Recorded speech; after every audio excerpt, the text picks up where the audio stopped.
እናቴ ባህር ግን ጨካኝ ነው ላደርግልሽ ያሰብኩት ሳላደርግልሽ ባህሩ ሊውጠኝ ነው መተኛት ብቻ ጧት ምን ጠጣው ራሱ ወተት ነው አስክሬንን ተሸክማችሁ ወደ ክፍለ ሀገር የምትወስዱ ምን አይነት ድድብና ነው ምን አይነት ድንቁርና ነው ونضع الموازين القسط ليوم القيامة والله يتخوف السلام عليكم ورحمة الله وبركاته ውድና የተከበራችሁ የማሪፋና የማቢ ቤተሰቦች እንዴት ናችሁልን? እኛ አልሐምዱሊላህ ደህና ነን። ዛሬ ነው እንግዲህ በአዲስ ቪዲዮ እና ማሪፋ በአዲስ ነገር ከች ብለንላችኋል። ከምንለቅላችሁ ቪዲዮዎች ሰብስክራይብ፣ ላይክ፣ ሼር ያደርጋችሁ አበረታቱልላችሁ እወዳለሁኝ። ቁም ነገርና እንዲሁም አዝናኝ የሆኑ ትምህርታዊ አዘል ቪዲዮዎችን ይዘንላችሁ እንቀርባለን። አብራችሁን እንድትቆዩ በድጋሚ እጋብዛችኋለሁኝ። እስኪ ቀጣይ ቪዲዮ እንመለከትና አብረን እንመለሳለን። ይቅርታ አድርጊልኝ እናቴ ኢዛን ስትጓዝ የነበረችው ጀልባ ልታደርሰን አልቻለችም። ማዕበሉ ከብዷት ወደ ግራና ወደ ቀኝ እየተንገዳገደች ነው። እንድሞት እንኳን ፍላጎት አልነበረኝም። ካሰብኩት ደርሼ ልደውልልሽ እንጂ የኔን መርዶ ልትሰሚ አስቤው አላውቅም። እናቴ ባህር ግን ጨካኝ ነው ላደርግልሽ ያሰብኩት ሳላደርግልሽ ባህሩ ሊውጠኝ ነው። ሁሉም እዚህ ጀልባ ላይ ያሉት የራሳቸው ዓላማ ነበራቸው። እኔ ግን ያንቺን ደስታ ማየት ነበር አለማዬ። ይቅርታ በቃ እናቴ ጀልባዋ ግማሽ የሚሆን በውሃ እየሞላች ነው። ከፊታችንም ኃይለኛ የሚባል ማዕበል እየመጣብን ነው። ሁላችንም ተስፋ ቆርጠን ወደ ፈጣሪያችን እየተጸጸትን ነው። መርዶ የኔ ሲነገርሽ አደራሽን እናቴ ካለ ህመምሽ ህመም ላይ እንዳትወድቂ። አንድ ጊዜ እድሌ ጠማማ ሆኖ ባህር ላይ ቀርቻለሁ። አጠገቤ ያሉት ሁሉም ወደ ፈጣሪያቸው እየተማጸኑ ነው። በቃ ቻው በይ እናቴ፣ በእኔ እንዳታዝኝ። አንዴ ሄጃለሁ፣ ከኔ ኋላም እንዳይከፋሽ እናቴ። ሁሉም እንዳሰብነው አልሆነም፣ ያሰብነው ብዙ ነበር። ሆኖም ግን ተስፋ እንዳትቆርጭ እናቴ፣ ይቅር በይኝ። አዎ እንግዲህ ውድ ተመልካቾቻችን እንደሰማችሁት ሰሞኑን በጣም አሳዛኝና ልብ የሚሰብር ነገር ነው የተከሰተው። እንግዲህ ያልፍልናል ብለው እንዲሁም ደግሞ በቃ የተሻለ ህይወት ኑሮን ለማሻሻል ብለው በባህር ሲሄዱ ነው እንግዲህ ይሄ ነገር የተከሰተባቸው። ብቻ ከባድ ነው፣ በጣም ያሳዝናል። ያልፍልናል ብለው ሄደው የአሞራ ቀለብ ነው የሆኑትና ማታ ላይ ቴሌግራም ላይ የአስክሬን ፎቶአቸውን ያየው ነበርና በጣም ነው እውነቱን ለመናገር በጣም ነው የሚከብደው ወላሂ ያ አላህ። እና ብቻ ምን ማለት አልችልም። ለቤተሰቦቻቸው አላህ መጽናናትን ሶብርን ይስጣቸው። እኛም ደግሞ በቻልነው አቅም እንግዲህ ወንድም እህቶቻችን በባህር እንዳይሄዱ ከቻልን አስክሬናቸውን ማሳየት እውነቱን ለመናገር ማለት ነው።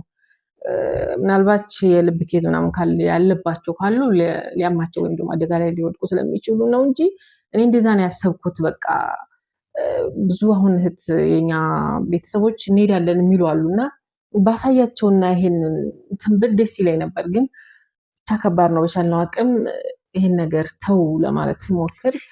አላህ እንግዲህ ሙስሊሞችን አላህ ይርሐማቸው። እንግዲህ አዎ ከዚህ እንግዲህ የሀገራችን ወጣቶች ወንዶች ሴቶች እንግዲህ ሀገራችን ላይ ምንም ማተን አይደለም በባህር እንዲሁ ቤተሰብ እናት አሳድጋ ለአሞራ ቀለብ ለባህር ሲሳይ ስታደርግ በጣም እጅግ ያማል። ወጣቶቻችን በየቦታው እየሄዱ እያለቁብን ነው። እናትም ቤተሰብ እንግዲህ በዛው አጋጣሚ መጽናናት አላህ ይስጣችሁ፣ የሞቱትንም አላህ ይማራችሁ ልል እወዳለሁ። ይህ ሊበቃ ይገባል። እውነት ለመናገር አገራችሁ ላይ ሰርቶ መለወጥ ስትችሉ በባህር እየሄዳችሁ ለቤተሰብ ጸጸትና ለእናንተም እንዲሁ እንግልት መከራ አይድረስባችሁ ልል እወዳለሁኝ። ሲቀጣይ ቪዲዮ እናያለን።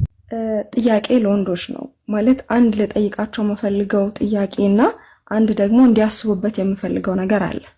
ጥያቄ ምንድነው? ለምንድነው ከመስፈርቶቻቸው ወይም ከፍላጎቶቻቸው ውስጥ አግብታ የፈታች ሴት የማትካተተው? አብዛኛው ወንድ ጋር አግብታ የፈታች ሴት ለምንድነው ርካሽ የምትሆንባቸው? ይሄ ጥያቄ ነው እና እንዲያስቡበት የምፈልገው ነገር ምንድነው? ቢያንስ አግብታ የፈታች ሴት ትንሽም ቢሆን የሆነ የላይፍ ኤክስፒሪየንስ ይኖራታል አይደለ? እሱ አዲስ ሊሆን ይችላል። ከምንም ነገር ያሳለፏቸውም ህይወቶች ሊኖሩ ይችላሉ። ግን ደግሞ ትንሽ ለሱም የሆነ ማጠንከሪያም ትሆናለች ብዬ አስባለሁኝና አሉ ማግባት እየፈለጉ አግብተው ፈተው ቤታቸውን ዘግተው ኢቭን ፈትቻለሁ እኮ ነኝ ብለው መናገር የማይፈልጉ ብዙ ሴቶች አሉ። ቤታቸው ውስጥ የተቀመጡ ባላቸው ሞተውባቸው በልጅነት ወይም ትንሽ ልጅ ይዘው ትናንሽ ልጅ ይዘው ደግሞ በኑሮ ሁኔታ ምናምን ተፋት የተቀመጡ ብዙ ሴቶች አሉና እነዛን ሴቶች ማን ነው የትኛው ወንድ ነው ሊያያቸው የሚችለው? አግብታ የፈታች ሴት ሲባል በቃ ተሯሩጠው ሁለተኛ ሶስተኛ ወደሚለው ሐሳብ እንጂ እዛ ጋር ከትዳር መስፈርታቸው ላይ አያስገቡትም። ልጅ የሆነች ቢክራ የሆነች በጣም ተመርጦ ነው እንደዛ ያለውና በቃ ወንዶች ወላሂ ይሄንን ነገር ቢያስቡበት ደስ ይለኛል። እኛ ጋም ሴቶች ጋም ያለው ነገር ምንድነው በቃ ይሄ በጣም ወደ ላይ የካብናቸው መስፈርቶቻችንን ዝቅ አድርገን ከአላህ ጋር ብንቀጥል ብዬ አስባለሁና ይሄንን ነው ማለት የምፈልገው። ማሻአላህ ቆንጆ ሐሳብ ነው የሚጣል የለው። አብዛኛው ወንዶች ብዙም አይፈልጉም እና ይሄ ነገር በቃ ይሆናል አይደለ የኋላ ቀር አስተሳሰብ ነው ብዬ ነው ማስበው ማለት ነው። ምክንያቱም በሸሪዓችንም ቢሆን ነብያችን ሰለላሁ ዐለይሂ ወሰለም ያገቧቸው ሚስቶቻቸው ከአይሻ ረዲየላሁ ዐንሃ ከሷ ውጭ ያሉት አግብተው የፈቱት ናቸውና አግብታ የፈታች ሴት ቢያንስ በቃ አለ አይደለ የትዳር ተሞክሮ አላትና ይሄ አግብታ የፈታችን ሴት ብታገቧቸው አሪፍ ነው። እንግዲህ ዋናው እኛ ታርጌታችን እንዳለችው እህታችን እዚህ ጋር ቢክራ የሆነች ወይም ደግሞ ቆንጆዋ ምናምን ነው ያላገባች ነው ብዙ ወንዶች የሚፈልጉት። ያ መሆን የለበትም። እርግጥ አግብታ የፈታች ሴት የተለያየ ኤክስፒሪየንስ ከትዳር ዓለም ብዙ ነገር ተምራ የመጣች ሊሆን ይችላል። ዋናው ታርጌታችን መሆን ያለበት የልጅቷን አኽላቅና ዲኗን ማየት ነው እንጂ አግብታ የፈታች ሴት ማግለል ወይም በባህላችን እንትን ማለት የለብንም ለማለት እንወዳለን። እንግዲህ ሲቀጣይ ቪዲዮ ደግሞ አይተን እንመለስ። አስክሬንን ተሸክማችሁ ወደ ክፍለ ሀገር የምትወስዱ ምን አይነት ድድብና ነው? ምን አይነት ድንቁርና ነው? አንድ ሀገር የሞተን አስክሬን ወደ ሌላ ሀገር ይዛችሁ የምትሄዱት?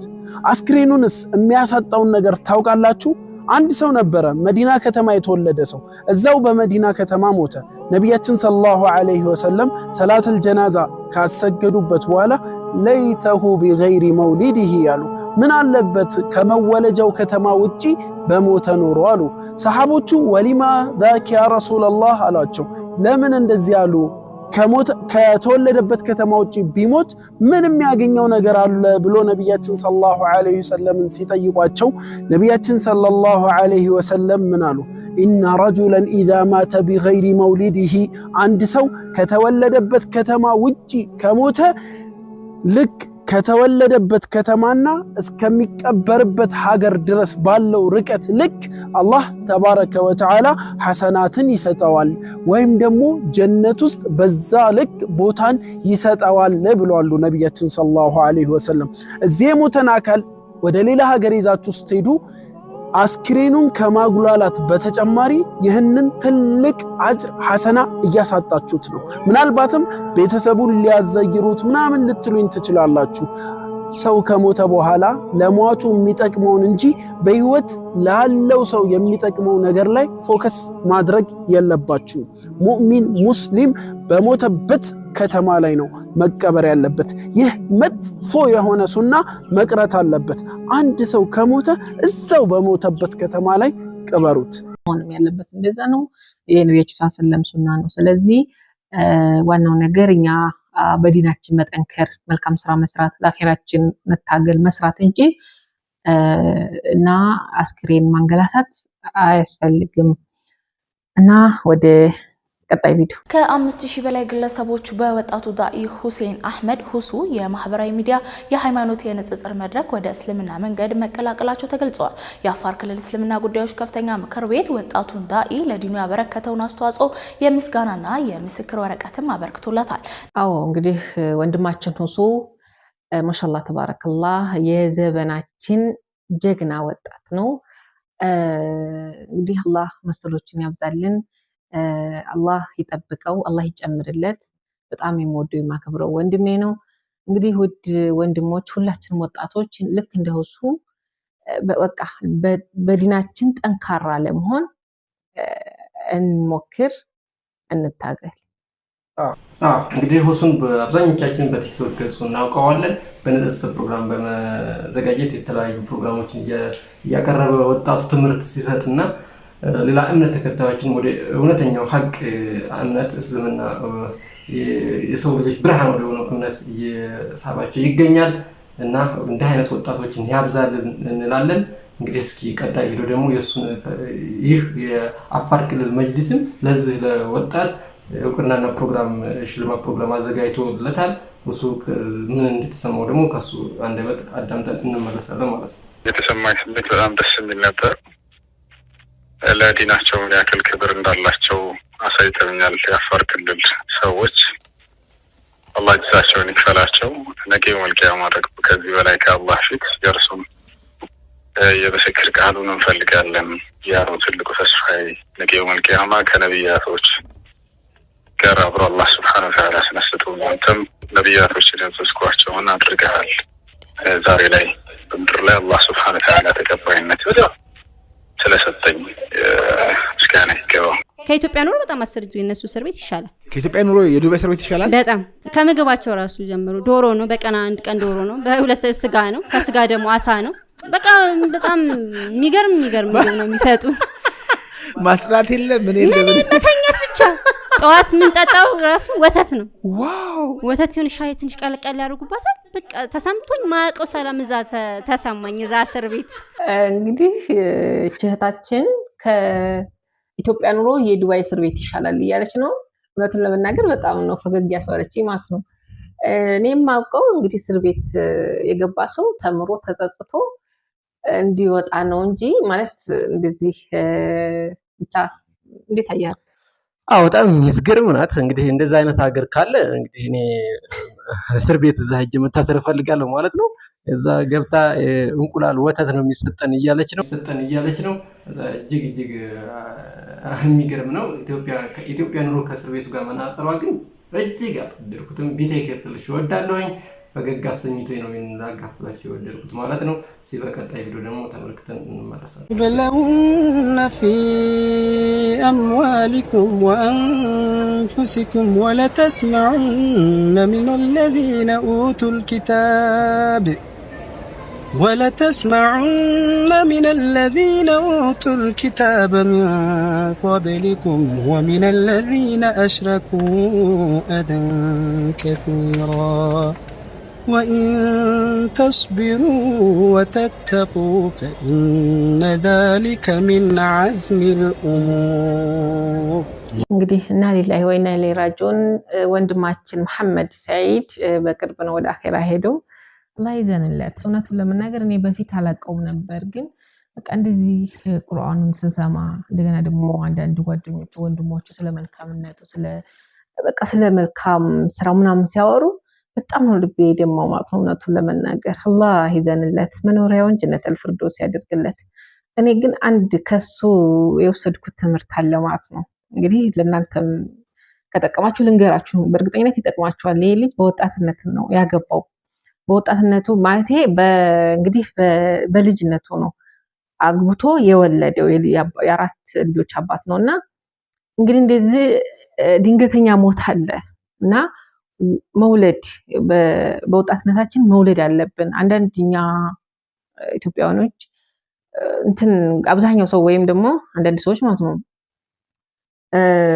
በቃ ይሄን ሀብት አድርጌ ይሄን እንደዚህ አድርጌ ለመውለድ ይደርሳል ምናምን የሚሉ አሉና ለመውለድ ጊዜ ባንሰጥ አሪፍ ነው ባይ ነኝ። አላህ ይዘንለት። ወንድማችን በቅርቡ ነው ከዛሬም በሞት የተለየው። አብዛኛውንም ሞቱ ድንገተኛ ነው። ከድንገተኛ ሞት አላህ ይጠብቀን። እሱንም አላህ ጀነት አላህ ይበለው። እንዲህ አይነት በጎ ስራዎችን ሼር በማድረግ አጋሩ ልንወዳለሁኝ። የዛሬው ቪዲዮአችን እንግዲህ ይህን ይመስላል። ቪዲዮአችንን ከወደዳችሁ ሰብስክራይብ፣ ላይክ እያደረጋችሁ እኛም እንግዲህ እኔና ማሪካ ቀጣይ አዳዲስ ነገሮች እናንተ ያስተምራሉና ያዝናናሉ ይዘንላችሁ እስከምንቀርብ ድረስ ጤና ቆዩልን። እንወዳችኋለን። ባይ ባይ።